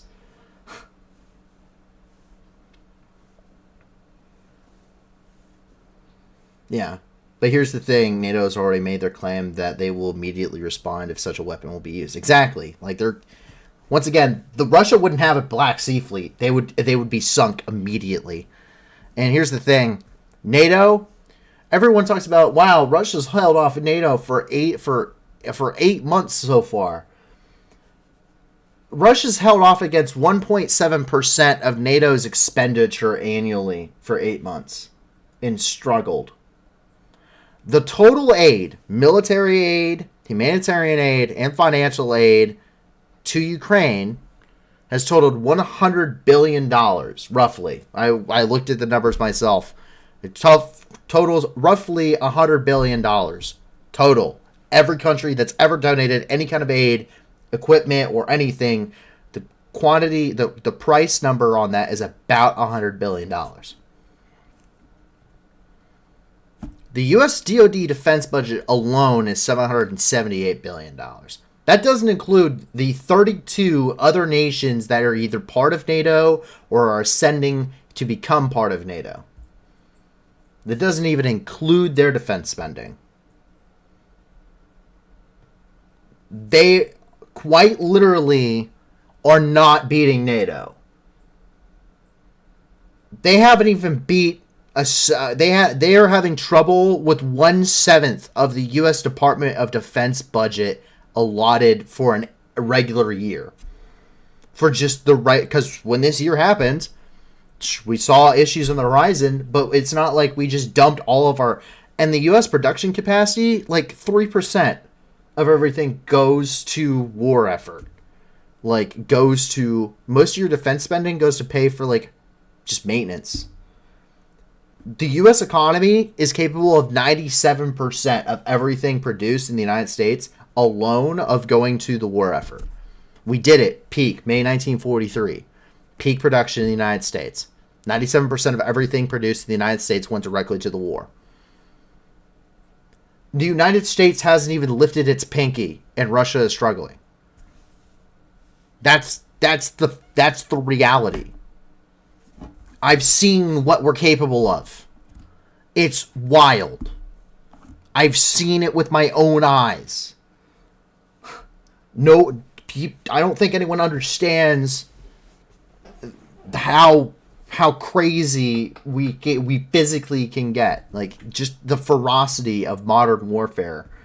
I don't think anyone I don't think, especially a lot of people that are pro-Russian, I don't think anyone realizes, because they've never seen it in person, just how capable allied countries are. So it wasn't just, because when I was overseas, it wasn't just U.S. forces. I was with the French. I was with the British. I was with the Italians. I was with the Poles. I was with all sorts of different member nations and coalition nations. All of them equally capable. Maybe they don't have as big defense budgets, sure, but they're all equally capable, all equally motivated, and all really just not trying very hard. Really. So yeah, I'm not impressed with any kind of anything that Russia does. If it was ever to, yeah, Nuclear says we've literally just waved our hand vaguely in their direction and they're struggling. We haven't even looked in their direction yet, let alone waved a hand. We've literally done nothing. We've breathed a slight sigh of content or of contempt, and that's about it. We haven't even done anything really yet. Most people don't realize that. I know that's what the Russians have been saying for months, but the numbers don't lie, and the numbers. That's another thing. If you think that your taxes or anything are affected and that this war is just absolutely obliterating you, the $20 billion is pissing in the wind for the United States. I hate to break that to you. The $20 billion of taxpayer money that was already spent and most of the equipment being shipped to Ukraine has been sitting in boneyards for decades at this point. The $20 billion that we've sent to Ukraine, pissing in the wind. It is pissing in the wind for a government. It's a lot of money to you. It's a lot of money to me. But for a government, especially one that has $4 trillion of output a year that it can put towards whatever programs it wants, it really doesn't mean anything to them. It really doesn't mean anything on the U.S. economic scale. $20 million is nothing. It's okay. They waste $20 million on useless programs that go nowhere. Okay? And you don't even hear about those bills. Because you probably don't care. So, but yes. Anyway, carrying on with the news. This is coming from Medvedev, who went and visited a tank factory. Once again, going back to what we were talking about a little bit earlier, Russia's run into some issues. Some serious issues. That's because, so, Putin's spokesman and former president of Russia, his name is Medvedev, went and visited the tank factory at Nizhny Tagil, which is located in the Sverdlovsk Oblast here in Russia. Here, T-72 tanks are receiving their modernization upgrades as recently approved by the State Duma. Take a look. By the way, this guy walking around, if you ever just go back and look at Nazi officials inspecting troops in factories and stuff throughout World War II, and you'll see what I'm talking about with this.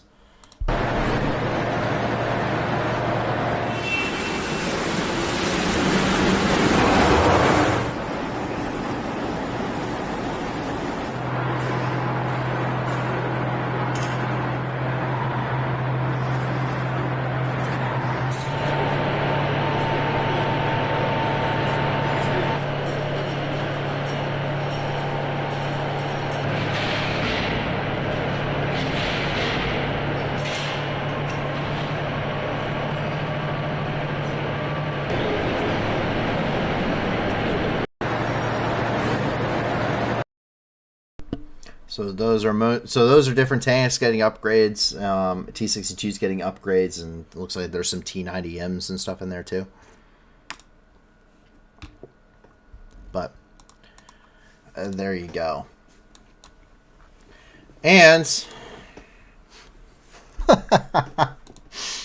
oh man, I love this photo. So I'm gonna actually pull this photo up properly.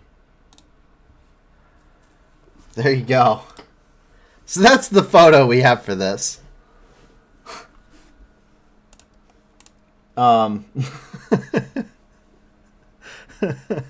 Because there seems to be a lot of accidents happening lately.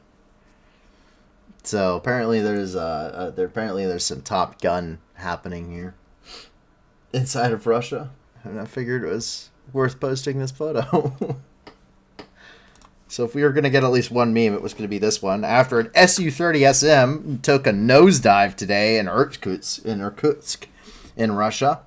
Another Russian jet, this time reportedly an Su-30SM, has taken another nosedive in Russia during training exercises, landing within a residential area in Irkutsk. Reportedly, both the pilot and co-pilot were killed in the crash with no injuries or fatalities on the ground.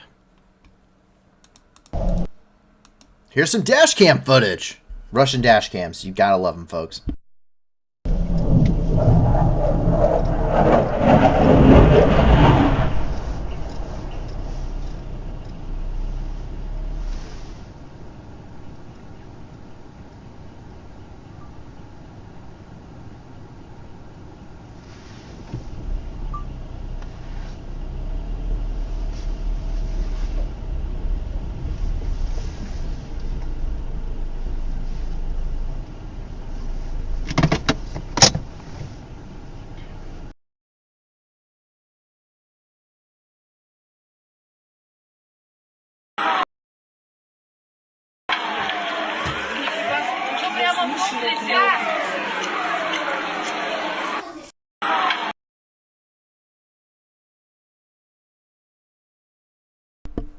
Needless to say, that's not good. But yes, so that's the situation there in Russia. Yet another jet has randomly fallen out of the sky, probably due to absolute incompetence of either the pilots or the maintainers, or both.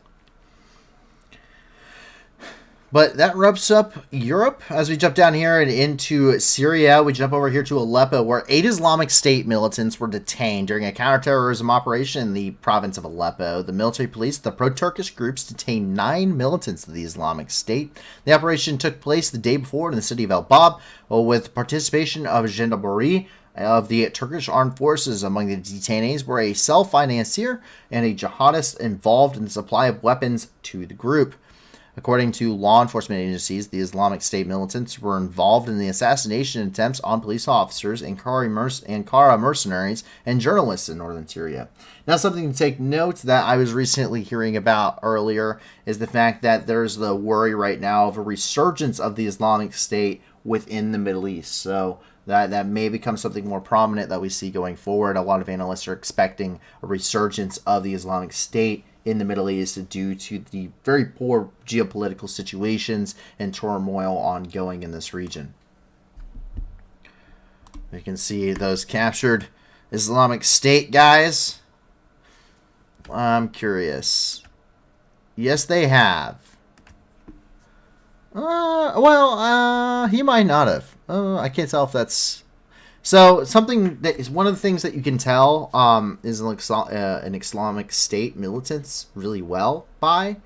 And something that they do very often is that it's not as common now, but when they had the caliphate, they grew their hair long and they kept them in ponytails. And when they were about to be captured, they would cut off their ponytails on the battlefield. It was something that they would found. That's how they were tracking Islamic State militants. Is they were cutting off their ponytails and leaving them there on the battlefield, so that way they could flee and blend into the population. They couldn't be identified as a Islamic State militant. But yeah, that's a thing. So it's really hard to tell. I don't see any of these guys having those, but that's a thing.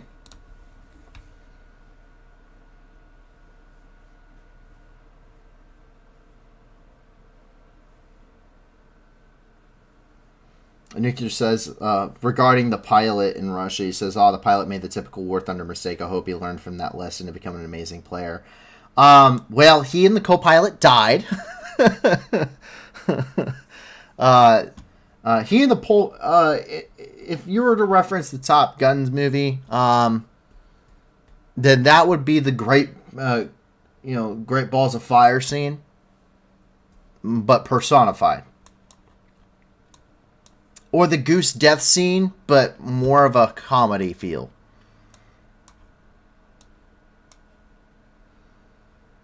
As you jump over here and into Pakistan, this is in the Spin-Wam, which is in the North Waziristan province of the Khyber Pakhtunkhwa. Sorry, I cannot speak Pashtun very well. Which is what this is. Pakistani Pashtun, something of that nature. 5 were killed and many were wounded during a suicide bombing attack. At least 5 people, including 4 security personnel, were injured in a suicide attack on Spin-Wam, North Waziristan tribal area, and the Khyber Pakhtunkhwa. The wounded were taken to a joint military hospital in the Banu district by helicopter. The Tehreek-e-Taliban Pakistan, or TTP, has claimed responsibility for the suicide bombing.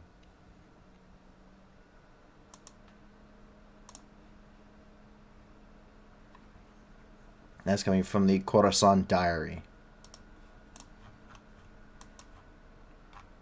Here in the country of Myanmar, also known as Burma, the Myanmar military airstrikes kill at least 50. Around 8:40 p.m. local time on Sunday, 2 Myanmar military jets attacked a ceremony of the Kachin Independence Army, the KIA, was holding. The airstrikes killed around 50 people and wounded 70. Local media reported that up to 60 soldiers and civilians had been killed, including singers who had been performing at the events at Hupkant township of the country's north.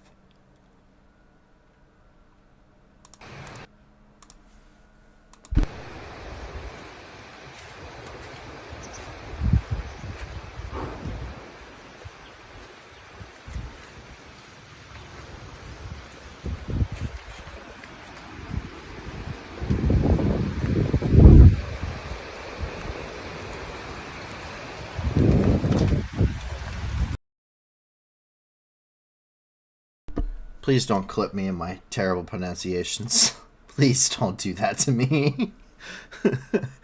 Up here in Beijing, Xi Jinping has been confirmed for a third term as leader of the Chinese Communist Party, or the CCP, on Sunday. It was revealed the new 24-member Politburo Standing Committee confirming Xi Jinping a third term as leader of the party. 24 members are all men, which is the first time since 1997 to not include any women representatives. This was expected, and they had to change the constitution of China to do so. This comes as Xi Jinping is becoming much more openly military aggressive and seems to be speeding up the endeavor of trying to reunify Taiwan with China. And it would also appear that he's tightening his grip on power therein, becoming much more of an authoritarian dictator, or more so than he already was inside of the country of China. Down here, this is off the coast of Indonesia here in Kupang, and we are seeing that a passenger boat ended up catching fire in Indonesia. A boat caught fire in sea, which followed from the city of Kupang to the island of Alor. There were dozens of passengers on board, including women and children, and the people are being evacuated from boat. According to the local media, the ship was carrying around 167 passengers and 10 crew members. Information about the dead and injured is just not available at this point.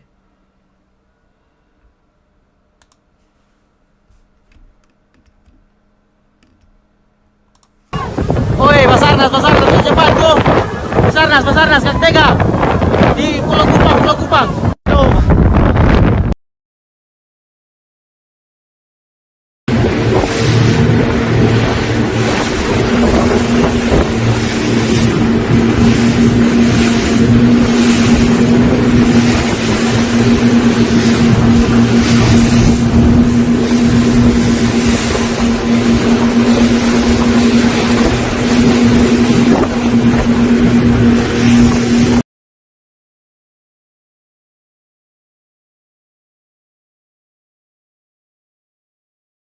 You can see them pulling a small child into the boat there.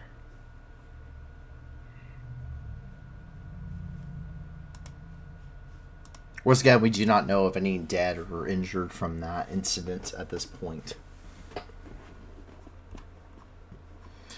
And as we continue on here, we actually jump over to Somalia, specifically here in Kismayo, where police ended a siege of a hotel occupied by Al-Shabaab militants. Al-Shabaab is a Al-Qaeda associated organization here in Somalia. They have a huge presence here in Somalia. A suicide Al-Shabaab bomber led to an explosion outside the hotel at 12:15 p.m. Sunday, after which 3 Al-Shabaab armed individuals stormed the hotel. 9 people, including civilians and soldiers, were killed and 47 were injured. Somali security forces laid a 7-hour siege on the hotel, which ended with the killing of the 3 Al-Shabaab militants.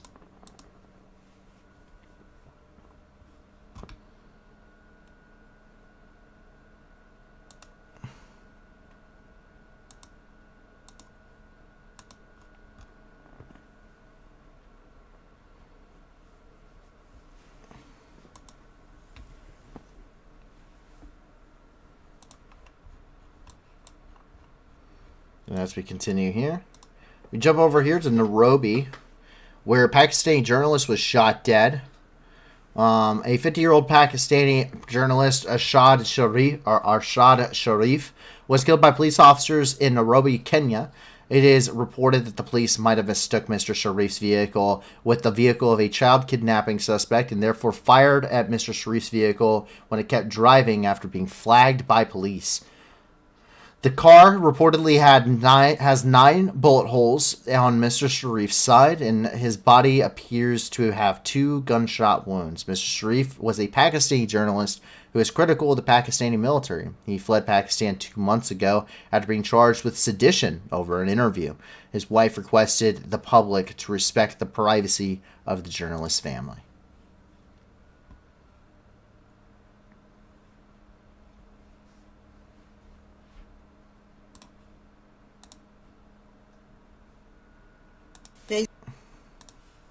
Is the alleged police killing of a Pakistani national at Tinga Market, Kajiado County last evening. Our rapid response team has already been dispatched to the name of that Pakistani national is Arshad Mohammed Sharif, aged 50, who incident happened on 23rd at 22 hours. There are several other cases of alleged police fatal shooting of members of the public, several cases of fatal shooting of their colleagues due to personal disagreements. So even as we read this statement, IPOA assures Kenyans of full commitment to deliver on its mandate and consequently contribute towards professionalism of the National Police Service. That was the statement by the Internal Investigations Bureau. This is the National Police Service Kenya statement.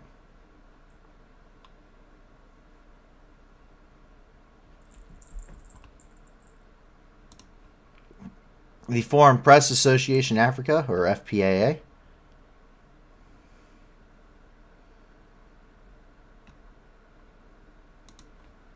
And if you would like more info, Nation.Africa has more. Down here in South Africa, the beginning of peace negotiations has occurred. Both the Tigrayan and the Ethiopian delegations have arrived in South Africa to attend a negotiation brokered by the African Union and supported by Kenya's President William Ruto. The Tigrayan spokesman Kendaya Gabrielwat expressed the pressing need for immediate cessation of hostilities, unfettered humanitarian access, and withdrawal of Eritrean forces. The Ethiopian government has reportedly to not view TPLF as a valid entity and has reportedly stated their intention of giving the land to the Eritrean government. Ethiopian and Eritrean militaries have taken Axum and Adwa, and the Ethiopian government has pledged to resume aid redistributions in areas under their control.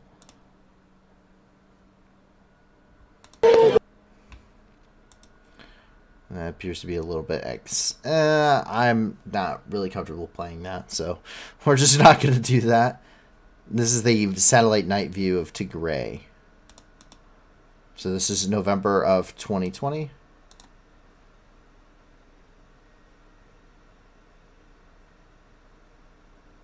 This is from Mekelle, which is the government center.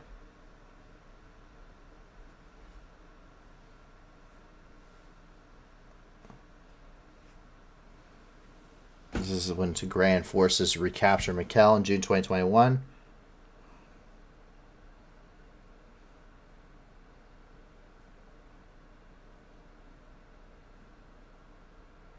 A virtual blackout throughout the entire city. Ethiopia, after Tigrayan forces captured, or after this hostilities really began, Ethiopia cut off all services to this region and denied, blockaded, and prevented humanitarian aid from reaching this region, which has led to the deaths of untold thousands. And even according to the UN investigative team there, has had occurrences from both sides of ethnic cleansing and crimes against humanity.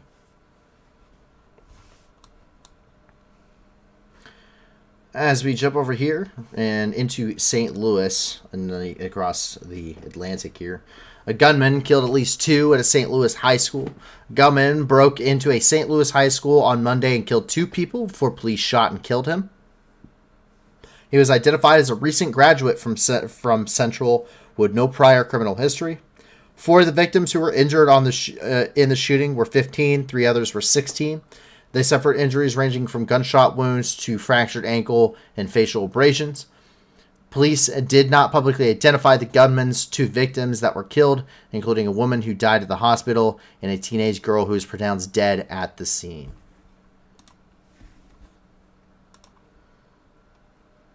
First responders there reporting there as the situation occurred. Police officers trying to get kids out of the area and storming the school.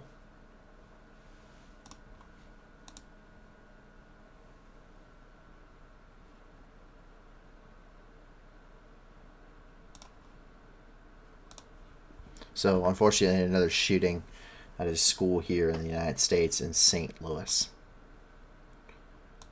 It allows us, after a very somber note on that, to get to some more uplifting things. And to try and end tonight on a good note.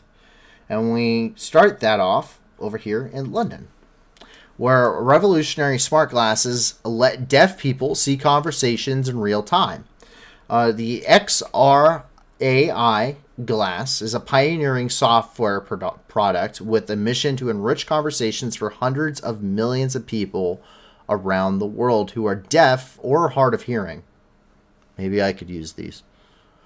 Users wearing the smart glasses will be able to read speech in real time through closed captioning. The XRAI glass software converts audio into subtitled version of a conversation, which will then appear on the user's glasses screen. The software's sophisticated voice recognition capabilities can identify who's speaking and will soon have the power to translate languages, voice tones, accents, and pitch. And so if you want to have some more information, I guess we can check this out real quick. So it's actual glasses you can wear. I don't want cookies. Made for living. So you can see who's talking. So it'll appear as a subtitle on your glass. That's pretty cool. And they look like Ray-Bans.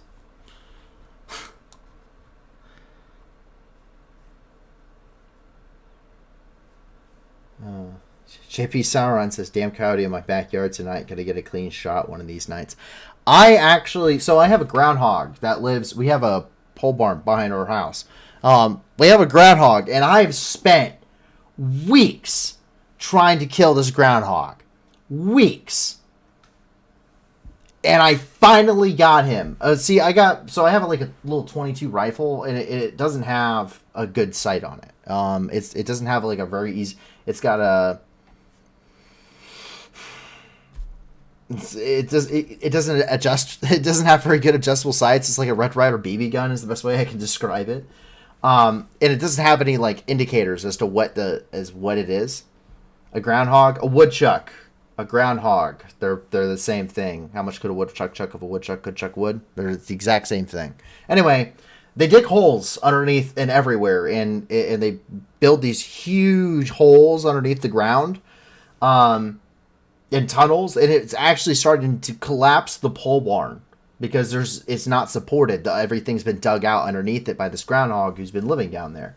Well, I've gotten close, and I've been dialing in because I haven't zeroed that rifle. I've been dialing in closer and closer, like I've kicked dirt up in his face and everything, until about a week ago I finally got it. I finally found something online too of someone who had my rifle who was asking the same question after weeks of looking, and I finally got a tiny, I finally got that bit of information of, how far, what is the ranging, and it's about, every notch is about 25 meters. About. It's technically, it's technically minutes of angle, but it's about 25 meters a minute of angle for a little 22. And I finally got him one day, and I crept out nice and quiet, and I put it nice and snug in my shoulder and took a nice deep breath, found my natural point of aim, and I hit him. And I hit him, and I could tell, and he just dropped. And I must have hit him in the shoulder and into his abdomen because he started crawling away with just the right side of his body until he scurried back in his hole. I haven't seen him since. I found a blood trail going back in. I was like, yes, finally. And I haven't seen him since. But yes, I feel you. Man, that's frustrating, JP. I definitely feel you. Anyway, getting back on topic, because we're talking about animals, though, and because I know that JL has been asking me to please do dinosaurs once again. Well, we don't have dinosaurs today, but we do have fossils, so that's the next cool thing. Paleontologists discovered an unknown dinosaur fossil in a museum. a fossil bird discovered in 1933 in Nebraska and later housed at the Bruce Museum was found to be distantly related to a modern-day grouses and turkeys. Two paleontologists using high-tech scanning technology to reconstruct the shape of the brain and analyze skeletal features of the fossil that had been sitting in the museum for nearly a decade. It has been officially identified and named the Centrovis Lioe, in honor of Suzanne Leo, the managing director and chief of the operating officer at the Bruce Museum. This type of bird fossil, this type of fossil bird, likely roamed the plains some 11 million years ago. That's pretty cool. There it is. That is the bird. The bird is the word. But that is the fossilized bird.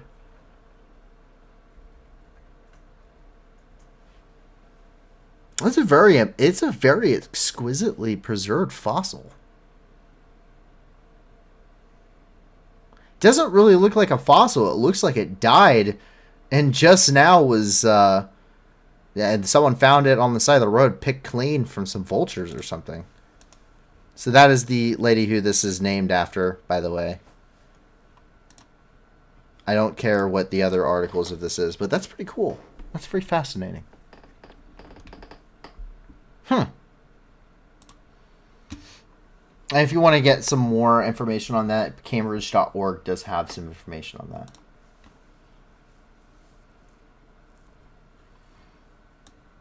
that. Posted on Discord information about it before its death.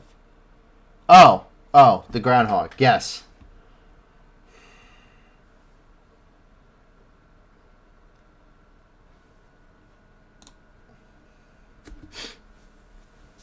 Anyway, so that's all the news in the world that we have, at least from our sources, over the last 48 hours.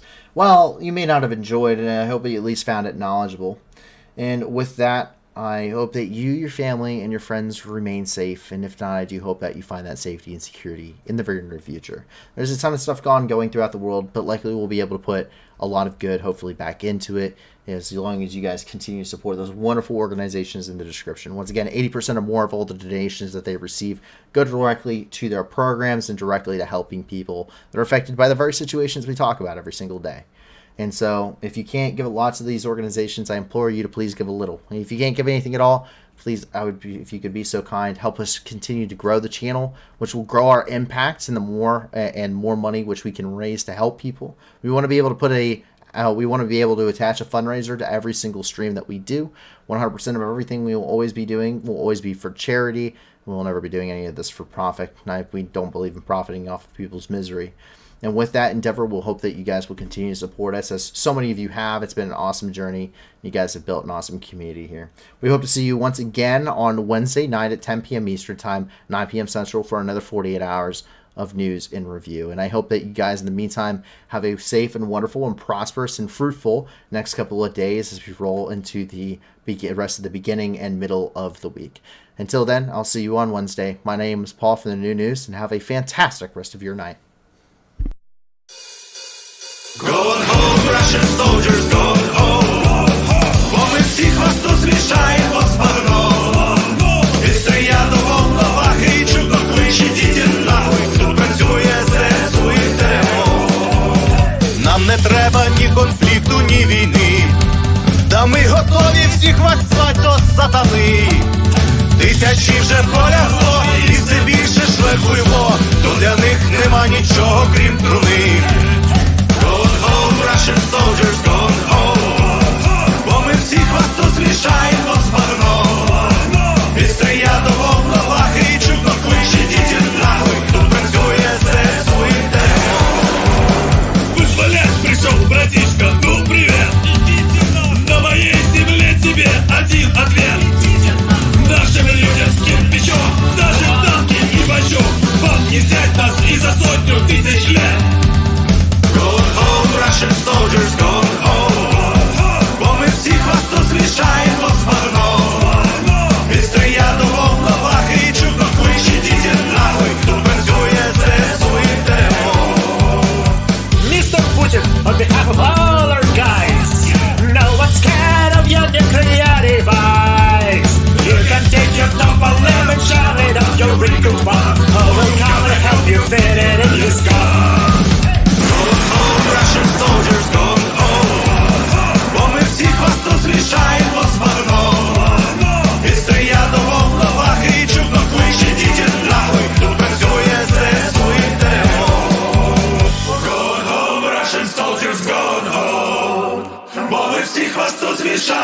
багном. Від стрия до волноваги чутно клич, ідіть нахуй, тут працює ЗСУ. Going home, Russian soldiers, going home. Бо ми всіх вас тут змішаємо з багном. Від стрия до волноваги чутно клич, ідіть нахуй, тут працює ЗСУ. Going home, Russian soldiers, going home. Бо ми всіх вас тут змішаємо з багном. Від стрия до волноваги чутно клич, ідіть нахуй, тут працює ЗСУ. Ідіть нахуй.